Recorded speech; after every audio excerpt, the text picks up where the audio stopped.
Kikazé é uma marca que desde que o HBB entrou por lá, modificou as coisas e tá saindo cada modelo interessante. Dessa vez a gente vai falar aqui do Kikazé HBB Cam.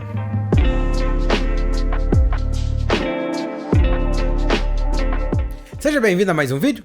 Novamente falo aqui pra você, se você não é inscrito no canal, se inscreva aí que me ajuda demais. E te ajuda também, porque se o canal cresce, eu consigo trazer mais fones aqui pra vocês. Então essa ajuda constante aí, uma mão lava a outra, já diziam os antigos. Falando aqui sobre a marca, né? Kikazé é uma marca aí que já tem um bom tempo que ela tá no mercado. Ela sempre trouxe alguns modelos aí que tem o AK6, principalmente, que é um fone super baratinho e que é bastante conhecido. O VK4 que eu já trouxe aqui no canal. Tem vários modelos aí, tem alguns modelos que ela copia assim meio descaradamente os fones da Kazé. Ela pega um desenho de um nome de outro, junta e faz aquela mistura. E dessa vez aqui até já trouxe o Kikazé por HBB e agora é o HBB Cam, que é um fone que ele custa um pouco mais caro, tá na média ali de $40. Tem uma apresentação bem interessante, né? Vem aqui nessa caixa, uma caixa bonita, tem aqui o gráfico na parte de trás, algumas informações aqui. Também tem alguns dados aqui, ele fala que tem um driver de 10 milímetros mais outro de 7.8, então tem dois drivers por lado, a sensibilidade de 117 decibéis e também uma impedância de 10 ohms e a resposta de frequência aqui de 20 Hz a 39.500. Ele vem aqui dentro dessa case. Legal, né? Vem uma case, é uma case pequenininha aqui, mas bem rústica assim, mas é suficiente para poder levar o fone. Vem com 3 pares de pontas, o cabo e o fone. Falando sobre o cabo, o HBB normal ele custa 18 ou $22, mas assim, metade do Cam. E ele vem com esse cabo aqui, é um cabo branco parecido com aquele cabo da Kazé, até um pouquinho mais rígido, que tem uma ótima qualidade. Esse cabo aqui é aqueles cabos, parece aqueles mais antigos da TRN. Cara, esse cabo ele enrola demais, ele fica, ó, aqui, não dá.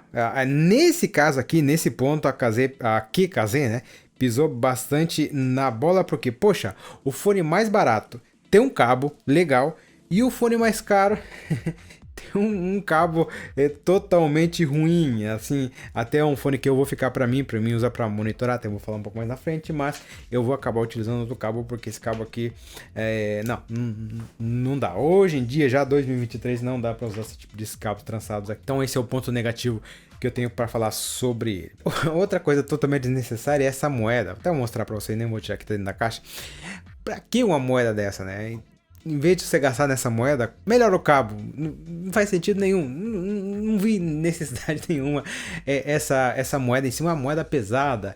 Então é só para ter peso na hora de carregar. Então, sei lá. Cada um assim, tem essa galera de marketing, né? Não todos, desculpa aí se você mexe com marketing, mas tem uns que falam assim: tem uma ideia genial, top. Acontece muito isso até no Brasil, né? Algumas propagandas que às vezes acontece. Fala, top, tem uma ideia aqui, ó, que vai ser top. Aí uma porcaria.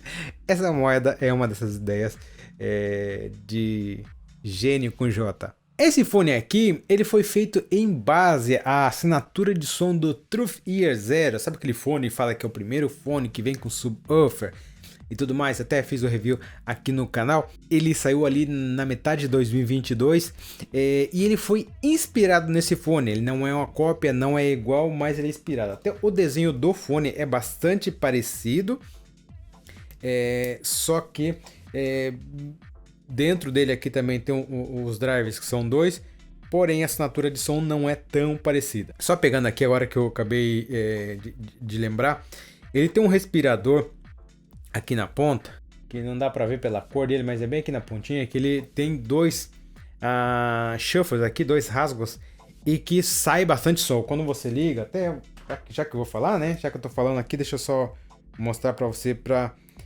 você ver que sai um pouquinho de som. Eu não sei se vai dar pra ouvir aí, mas eu vou pelo menos tentar aqui. Deixa eu só tirar meu gate daqui. Aí sim. Aqui é o som do fone mesmo, né? Mas esse aqui é o respirador, ó.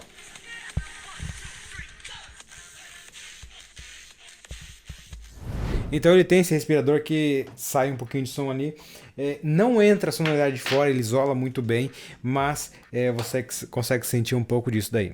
Mostrando o gráfico para vocês, você pode ver que ele tem uma certa semelhança, porém você pode ver que ele tem um pouco mais de grave, tem ali um pouquinho mais de médio grave também, um pequeno recorte entre 1500 ali até próximo a 3000 e segue ali naquela mesma onda, com uma pequena diferença em 8K e também próximo a 10. Mas no geral ele anda pelo mesmo caminho, então tem diferenças, mas não muito. Sim, ele tem um grave ali um pouco mais potente, com certeza. Falando de grave, cara, esse fone é sensacional nos graves. Pergunta, você gosta de graves? Temos aqui 4, tá faltando um que tá no Brasil, mas tem 5 baixos, então gosto de grave. E, cara, maravilhoso, tem um punch muito forte de grave. Subgrave também, ele tem ali uma potência próxima aos 50, 100 Hz ali, que dá um punch muito legal. Um som, um peso muito bom. Ele também tem algo muito interessante, que ele dá uma pequena limpada. Deixa eu até voltar só para me olhar aqui nos graves.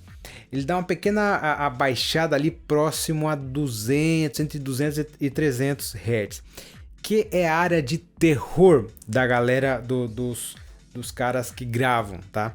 250 ali é um negócio que a galera fica doida, porque é uma região onde que encavala, né, de uma maneira mais chucra falando aqui, encavala muitas frequências. Você tem o violão que tem 250, você tem a guitarra que tem 250, você tem baixo, né, principalmente, bumbo, tons também. Então você tem que, eles, né, sempre no momento de gravar ali na parte de fazer a mixagem, você vai ali instrumento por instrumento e vai dando uma limpada para escolher o que você vai colocar no 250, porque é uma região meia chata. E aqui ele dá essa limpadinha, então eu acho que também é algo que vai muito bem.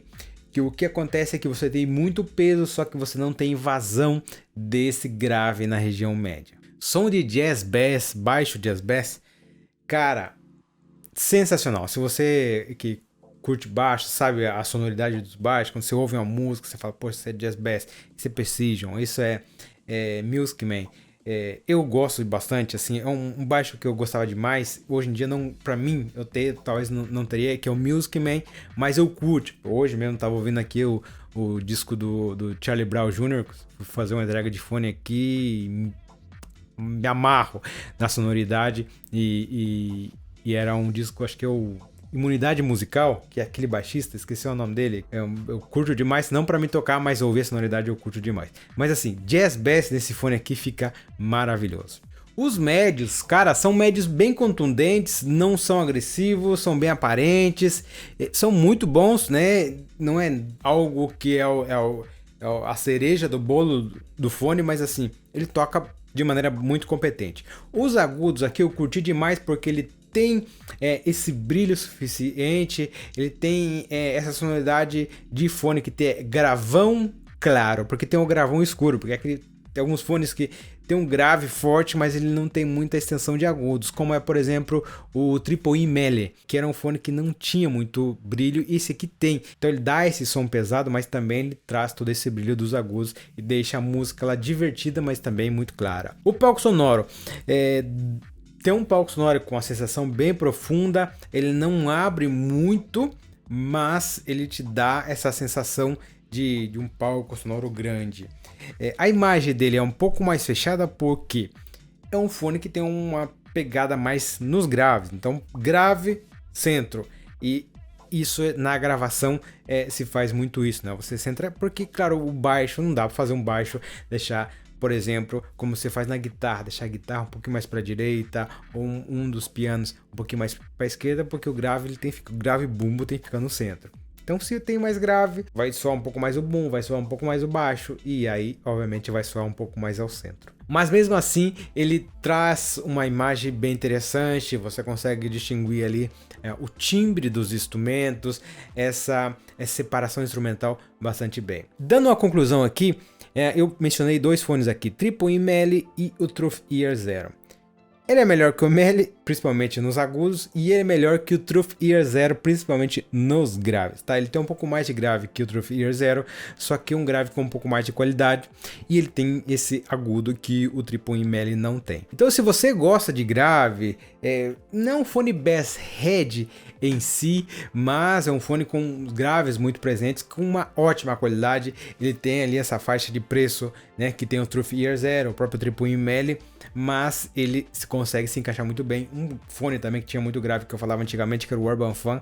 Nesse caso aqui, ele também mais ele dá uma passada assim, ó, e deixa o Urban Fan longe. É um excelente fone para você monitorar, principalmente baixo e bateria. Eu vou ficar com esse fone aqui, só vou trocar o cabo dele, mas eu vou ficar para mim monitorar baixo, ser o meu backup que eu tenho do M2 da Singot, que eu uso no momento. Porque eu curti demais, principalmente o peso dele. Na parte do peso ele entrega muito bem. Tem que cuidar também, porque às vezes ele acaba passando um pouco do ponto se você não cuidar. Parece que tudo vai ficar muito grave.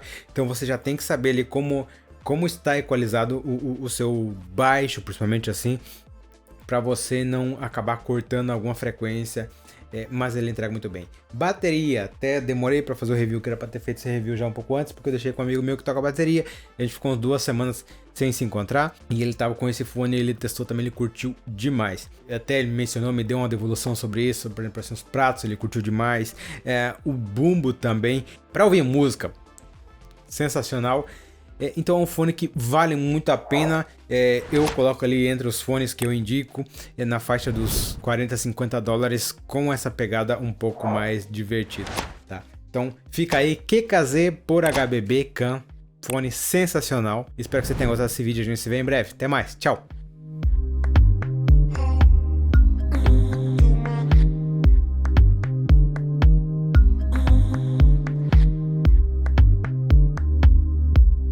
Deal.